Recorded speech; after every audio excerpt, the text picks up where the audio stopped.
3 फरवरी 2022 आज के बाबा की साकार महावाक्य। बाबा कहते मीठे बच्चे सदा इसी रूहाब में रहो कि बाप हमको वापस ले जाने के लिए आए हैं।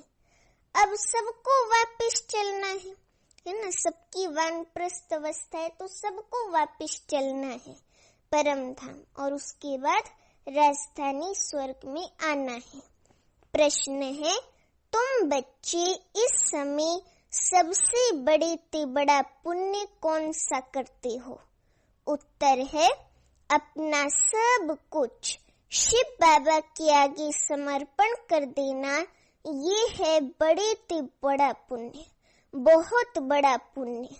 सरेंडर कर पूरा श्रीमत पर चलने से बहुत ऊंच पद मिल जाता है। अभी दूसरा प्रश्न है, कौन सी एक नई बात मनुष्यों की बुद्धि में बहुत मुश्किल बैठती है? उत्तर है, शिव बाबा जो निराकार है उसने ब्रह्मा के तन में प्रवेश किया है, वही सबसे बड़े ते बड़े आसामी है ना, वही सबसे बड़े ते बड़ी आसामी है, उनका ही ऊंचे ते ऊंचा पाठ है।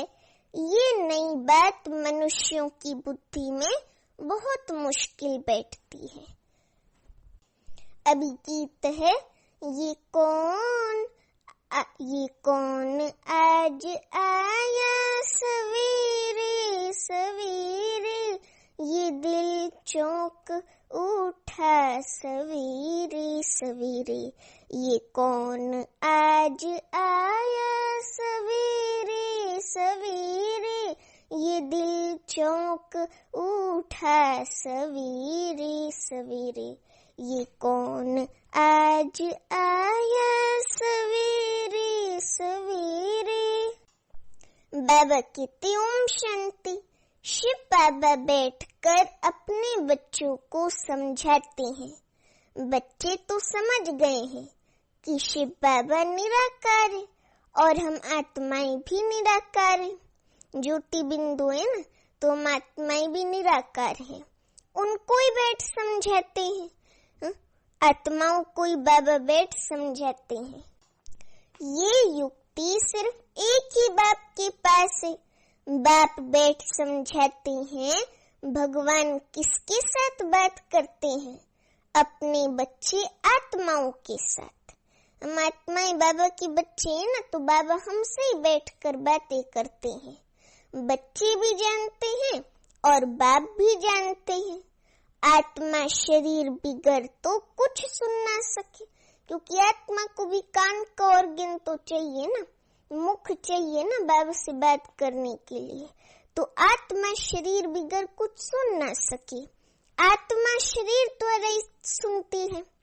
एक ही ये सत्संग है जिसमें परम पिता परमात्मा बैठ समझाते हैं। बाकी जो भी सभी आत्माएं हैं उन सब को अब साथ ले जाना है, क्योंकि ड्रामा का चक्र अब पूरा हुआ है। देखो बाबा हमें ये कहना चाह रहे हैं कि अभी अंतिम समय है, ड्रामा का चक्र अब पूरा हुआ है।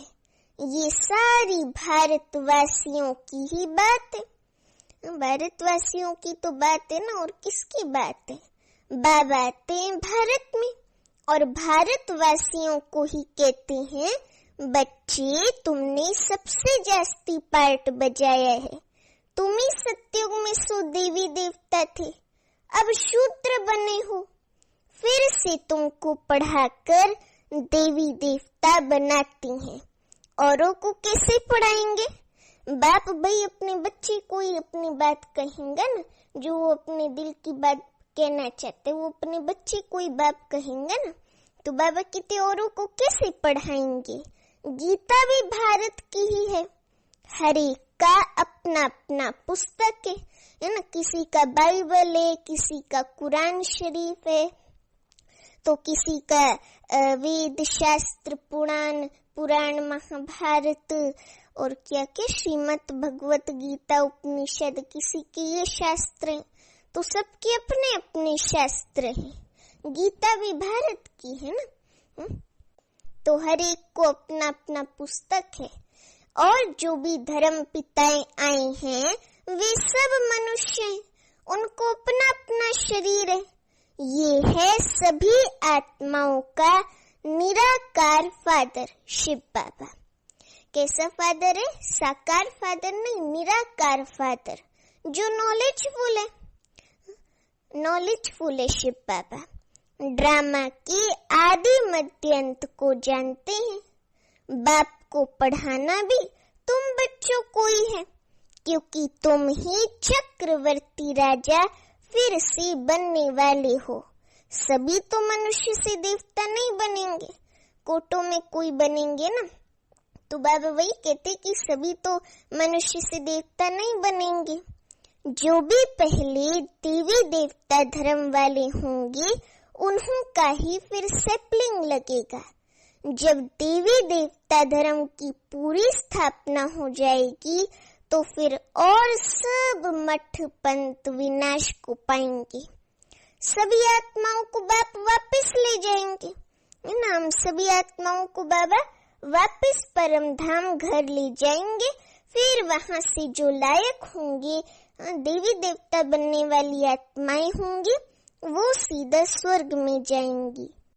बाप आते हैं पतित दुनिया में आकर सबको वापस ले जाने।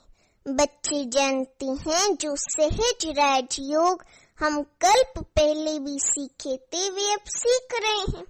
विनाश नजदीक आएगा तो सबकी आंख खुलेगी। अभी तो सिर्फ तुम ही निश्चय करते हो कि परम पिता परमात्मा की इस तन में, ब्रह्मा तन में प्रवेशता होती है। गाते भी हैं, गाइड अथवा लिबरेटर आएगा जो सबको दुख से लिबरेट कर ले जाएगा। शिव बाबा कहते ये जो ब्रह्मा है उसमें परम पिता परमात्मा शिव बाबा ने प्रवेश किया है। बाबा ने परसों की या कल की, परसों की मुरली में कहा था ना कि भाग्यशाली भागीरथ अर्थात भाग्यशाली रथ।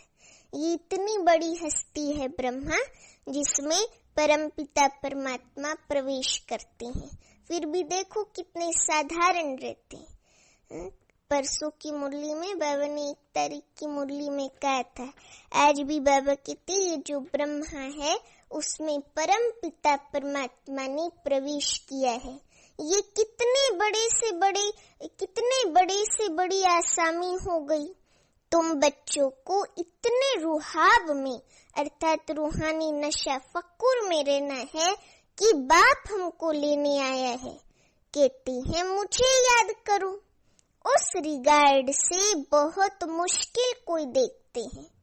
भगवान की कितनी महिमा है, वही सर्वशक्तिवान है, दूसरे कोई कितनी महिमा है नहीं। अभी कृष्ण की पतित पावन महिमा थोड़ी ही है। तो बाबा कहते कि किसी कितनी महिमा है नहीं। इतना रिगार्ड तुम बच्चों को रखना है। संगठन में तुम जब बैठते हो तो याद अच्छी रहती है, फिर इधर उधर जाते हो तो वे याद रहना मुश्किल है। घड़ी घड़ी अपने को देही अभिमानी समझो, आत्म अभिमानी समझो, तब बाप को याद कर सकेंगे, है ना। ऐसे बाप के साथ बड़ा रिगार्ड से चलना पड़े, परंतु बाबा साधारण होने कारण वे रिगार्ड नहीं रहता। समझते भी हैं कि बाबा कालो का काले माँ काले।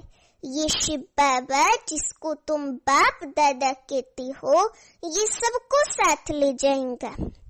एक दिन बाबा ने कहा था कि पिटाई दिलाकर भी साथ ले जाएंगे, है ना, किसी को भी छोड़ेंगे नहीं। जनवरी की या दिसंबर की किसी मुरली में बाबा ने बोला था कि सबको साथ ले जाएंगे।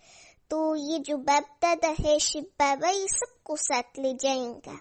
बाबा को ऊंचे से ऊंचा पार्ट मिला हुआ है जिसको सारी दुनिया याद करती है। आत्मा क्या चीज है ये कोई और बता ना सके। कहते हैं लिंग है, पूजा तो शिवलिंग की होती है। पूजा तो शिवलिंग की होती है ना। हम भी लिखते हैं ज्योतिर्लिंगम, परंतु वास्तव में इतना बड़ा है नहीं। जो 3 रेखाएं खींच के बीच में बिंदी लगाते हैं उतना ही ज्योति बिंदु शिव बाबा है, लेकिन परम पिता है तो उनका इतना बड़ा लिंग बना दिया। बाबा इतना बड़ा लिंग नहीं है, लेकिन छोटी सी बिंदी है। जैसे हम आत्माएं हैं, लेकिन वो हमारा पिता है। ये तो स्टार मिसल है, इनमें ही सारा पार्ट भरा हुआ है। ये भी किसकी बुद्धि में नहीं आएगा। जब सुनेंगे आत्मा स्टार है, परमात्मा भी स्टार है, तो वंडर खाएंगे कि कितना वे ताकतवान इसमें प्रवेश होता है, जो पूरे 84 जन्म लेती हैं ब्रह्मा बाबा। उसमें बैठ सारी नॉलेज देते हैं शिव बाबा कि तुम आत्मा हो, तुम्हारे 84 जन्म अब पूरे हुए हैं, अब मुझे याद करो तो विक्रम विनाश होंगे। अभी तुम बच्चों को ख्याल में आता है कि आत्मा कितनी छोटी बिंदी है। इतनी छोटी सी बिंदी है और उसमें 84 जन्मों का पार्ट भरा हुआ है। तो अब सोचो कितनी वंडरफुल बात बाबा बताती हैं। सत्य बात कि आत्मा इतनी छोटी बिंदी है, उसमें 84 जन्मों का पार्ट है, जो अपने समय पर एक्यूरेट रिपीट करना ही है। परंतु शिव बाबा का सबसे ऊंचे से ऊंचा पार्ट है। जैसे ड्रामा में राजा रानी को ऊंचा पार्ट है, जैसे ड्रामा में राजा रानी को ऊंचा पार्ट मिलता है ना, ये भी बना बनाया ड्रामा है जो रिपीट होता ही रहता है। और तुम बच्चे ये भी जानते हो, तो ऊंचे से ऊंचे बाप को ऊंचे से ऊंचा पार्ट मिला हुआ है। तुम्हें भी सारे बेहद का ड्रामा बुद्धि में है। बाबा सुप्रीम सोल अर्थात परम पिता परमात्मा कैसे साधारण तन में प्रवेश करते हैं। शास्त्रों में तो अर्जुन का रथ घोड़ा गाड़ी बना दिया है। रथ का अर्थ कितना बड़ा है। ये है ब्रह्मा बाबा है उनका शिव बाबा का रथ। परम पिता परमात्मा खुद कहती हैं, मैं इनमें प्रवेश कर तुमको सभी बातें समझाता हूँ। ये ज्ञान की बातें कोई शास्त्र आदि में नहीं है। शिव बाबा ने ब्रह्मा तन में प्रवेश किया है। ये बिल्कुल नई बात होने के कारण किसकी बुद्धि में बैठती नहीं है। अब बाप कहती हैं, बच्चे देही अभिमानी बनो। अब तुमको परम पिता परमात्मा शिव बाबा पढ़ाते हैं। बाबा कहते कि उनको ही याद करना है और किसी भी देहधारी को याद नहीं करना है। वह शिव बाबा इस तन ब्रह्मा तन में बैठे हैं। इनको तो तुम दादा कहते थे। ब्रह्मा बाबा को ये बाप दादा दोनों कंबाइंड है। तुम बाप दादा के बुलाते हो ना, पहले बाप फिर दादा, फिर ये तुम्हारी माँ भी है, क्योंकि शिव बाबा इन द्वारा ही हमको अडॉप्ट करते ना ब्रह्मा द्वारा। तो ब्रह्मा मुख वंशावली हम ब्राह्मण कुल भूषण है, तो एक तरह से ब्रह्मा बाबा हमारी माँ भी हुई, बड़ी माँ। तो बाबा कितनी गुई बातें समझाती हैं। ये है ब्रह्मपुत्रा नदी। ब्रह्मा बाबा है ब्रह्मपुत्रा नदी और हम सब आत्माएं हैं ज्ञान गंगाएं और शिव बाबा है सागर। तो ये सागर नहीं है, ब्रह्मा बाबा सागर नहीं है। बड़ी से बड़ी नदी ब्रह्मपुत्रा नदी इनको कहेंगे। फिर है सरस्वती, तुम हो ज्ञान सागर से निकली हुई ज्ञान गंगाएं। उन्होंने फिर वे चित्र बना दिया है। ब्रह्मपुत्रा कहाँ से निकली ये उनको क्या पता। फिर सिंध सरस्वती का भी नाम है। कुछ ना कुछ थोड़ा बहुत शास्त्रों में है, थोड़ा बहुत आटे में नमक मिसल ज्ञान है शास्त्रों में, गीता में, लेकिन पूरा यथार्थ ज्ञान नहीं है। तो आत्मा ही पावन, आत्मा ही पतित बनती है। शरीर के लिए नहीं कहा जाता है, आत्मा के लिए कहते हैं। इस समय प्राय सभी पतित है। शरीर तो किसका पवित्र नहीं, क्योंकि अपवित्र कलयुग की गंदी दुनिया है ना, छी दुनिया है।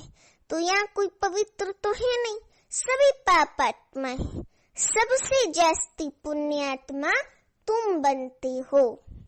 देखो बाबा हम बच्चों को कितना रुहाब चढ़ाते हैं, रूहानी नशा चढ़ाते हैं कि सबसे जास्ती पुण्यात्मा तुम बनते हो। सब कुछ शिव बाबा को सरेंडर करते हो। ऐसे बहुत होते हैं जो एक एक चीज सरेंडर कराते हैं। लोभ को सरेंडर करो, फलानी चीज छोड़ो। यहाँ तुम जब बाबा के बने तो सब कुछ बाप को सरेंडर करते हो। बाबा फिर एवजा देते हैं, है ना, स्वर्ग की बादशाही का वर्षा देते किस जन्मों के लिए, तो बाबा फिर एवजा देते हैं। जो जितना श्रीमत पर चलते हैं, सरेंडर करते हैं, उतना उनको दर्जा मिलता है। मुख्य है शिव बाबा को याद करना। शिव बाबा यहाँ आते हैं पढ़ाने। सारा दिन तो इसमें नहीं बैठ जाएंगे, है ना। शिव बाबा सारा दिन तो ब्रह्मा बाबा के तन में नहीं बैठेंगे ना। तो बाबा कहते कि सेकंड की बात है, तुम याद करो और आ जाएंगा। बाबा कहते ना कि मदद के लिए मैं हाजिर हूँ, मेरे को एक मंत्र से बुलाओ। मेरे बाबा मीठे बाबा मेरे साथी मेरी मदद करने आ जाओ, और बाबा आपके सामने हाजिर हो जाएंगा मदद करने के लिए। ऐसे बाबा ने व्यक्त मूल्यों में कहा है। तो इसीलिए बाबा कहते हैं कि इस समय, हाँ बाबा इसीलिए कहते हैं कि तुम याद करो और आ जाएंगा शिव बाबा। तुम समझते होंगे कि बाबा सदैव यहाँ है, परंतु ये खुद ही भूल जाते हैं। इस समय बाप खुद कहते हैं मैं तो सबको लेने आया हूँ। विवेक भी कहता है कि विनाश तो जरूर होना है। अब तो बहुत मनुष्य हो गए, विनाश की खूब तैयारियां हो रही हैं, ये भी तुम ही जानते हो। बाकी और भल कहते हैं विनाश होगा, परंतु उसके बाद क्या होगा ये नहीं जानते। तुम्हारे में भी नंबरवार जानते हैं कि बाबा आया है, राजधानी स्थापन हो रही है। हम भी बाबा के साथ सर्विस में मददगार हैं। कांटों को फूल बना रहे हैं, कांटे जैसे मनुष्यों को फूल बना रहे हैं। भक्ति मार्ग वाले तो बाप को जानते ही नहीं। अगर कहें कि शास्त्र पढ़ने से परमात्मा से मिलने का रास्ता मिलता है तो पहुंच जाने चाहिए, परंतु बाप कहते हैं वापिस कोई भी परम धाम गया ही नहीं है ना, ऐसा हो ही नहीं सकता। कई समझते हैं कि नई दुनिया फिर नए सिर उत्पन्न होगी। अनेक दुनिया में मत मतांतर है। कोई गुरु खुदी को अपने कोई क्या कहते हैं, वो शिवो हम अपने कोई भगवान के बैठ जाते हैं, और कोई फिर कहते हैं भगवान सर्वव्यापी है, कोई कुछ कहता है कोई कुछ कहता है। तो यहाँ पे अनेक मत मतांतर हैं। कलयुग है ना, तो सबकी अपनी अपनी मत मतांतर हैं। बाप कहते हैं ये सब असत्य है, सत्य बोलने वाला एक ही बाप है, सत्य शिव बाबा। कहते हैं सत्य श्री अकाल मूरत, सभी आत्माएं अकाल मूरत है ना। आत्मा को काल खा नहीं सकता, तो सभी आत्माएं अकाल मूरत है, हम सब आत्माएं। तो सत्य श्री अकाल एक है शिव बाबा, बाकी सब है असत्य अर्थात झूठ। सत्य ज्ञान की बातों के लिए कहा जाता है। ईश्वर के लिए जो ज्ञान देते हैं वे सब झूठ। गॉडली नॉलेज तो एक गॉड ही आकर देते हैं। जिसकी नॉलेज है वही तो वो नॉलेज देंगे ना। अभी समझो कोई मैथ का टीचर है, वो जाके इंग्लिश पढ़ाए तो वो पढ़ा भी नहीं सकेगा और बच्चों को अच्छा भी नहीं लगेगा। ऐसे ही बाबा जो गॉड है वही आकर गॉडली नॉलेज देते हैं। तुम बच्चों को याद रखना है कि ये ड्रामा पूरा होता है, अभी हमको वापस जाना है। जैसे तुम बच्चों को याद रखना है कि ये ड्रामा पूरा होता है, अभी हमको वापिस जाना है। जैसे नाटक की जब पिछाड़ी होती है तो एक्टर समझते हैं अब नाटक पूरा होगा, हम सब घर जाएंगे। हम सब एक्टर्स हैं इस ड्रामा में, तो हमको भी नॉलेज का पता होना चाहिए कि अब बाकी थोड़ा समय है। बाबा आया है, हम सभी आत्माओं को ले ही जाएगा, परंतु कब ले जाएगा ये नहीं बताते हैं, क्योंकि ड्रामा है ना, अचानक ही सब कुछ होता रहेगा। जितना हो सके औरों को भी ये समझानी देनी है। वे इतना नहीं समझते कि ये राइट है, परंतु कहने वाला जरूर समझते हैं। तब तो कहती है ना, तुम बच्चों को समझाना है। हद के बाप से तो जन्म जन्मांतर वर्षा लेते आए हो, जन्म जन्मांतर से लेते ही आ रहे ना हद के बाप से वर्षा। अब बेहद के बाप से बेहद का वर्षा लो, बेहद स्वर्ग की बादशाही का वर्षा लो। तीर उन्हों को लगेगा जिन्होंने कल्प पहले लिया होगा। तुम बच्चे घड़ी घड़ी याद करो तो अब हमको शांति धाम घर में जाना है। गवर्नमेंट के सर्वेंट 8 घंटे सर्विस करते हैं, तुमको भी 8 घंटे तक ये याद की यात्रा बढ़ानी है। अंत में तुम 8 घंटा इस सर्विस में रहेंगे, तब हर पूरा वर्षा लेंगे। सब तो नहीं कर सकेंगे, भले कोई जोर से पुरुषार्थ करते हो, परंतु फिर थक जाते हो। मंजिल बड़ी भारी और ऊंची है ना। तुम बच्चे जानते हो कि बाप को सभी आत्माओं को ले जाना है। कभी कभी इस ब्रह्मा को भी ख्याल आता है कि बस अब तो सबको वापस ले जाना है। शिव बाबा ने बाबा के संस्कार इनमें भरते रहते हैं। ये भी पुरुषार्थी, ब्रह्मा बाबा भी पुरुषार्थी है। अब खेल पूरा होता है, सबको वापस जाना है। अगर ये भी कोई याद करे तो इनको कहा जाता है मनमना भव। बाबा कहते कि तुम बच्चे अब सम्मुख बैठे हो। सम्मुख सुनने से जैसे छप जाता है, दिमाग में वो बात छप जाती है। घड़ी घड़ी याद करते रहो, अब वापस जाना है तो तुम्हारा अब मरने का डर निकल गया। मरने से कभी हिचकना नहीं है, देही अभिमानी बनना है।